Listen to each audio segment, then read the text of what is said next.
शिवसेनेची पहिली मागणी काय होती? तारीख होती 30 ऑक्टोबर 1966. शिवसेनेचा पहिला दसरा मेळावा होता. गर्दी होईल की नाही अशी भीती बाळासाहेबांच्या मनात होती.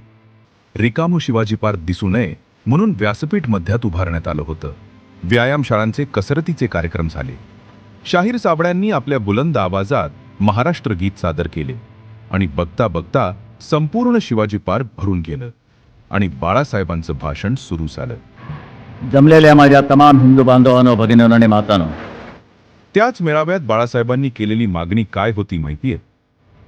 महाराष्ट्र गृहनिर्माण मंडळाच्या वसाहतीत मराठी माणसाला 80% जागा द्या आणि मराठी लिहिता वाचता बोलता येणाऱ्या व्यक्तीलाच राज्य सरकारनं नोकऱ्या द्याव्या.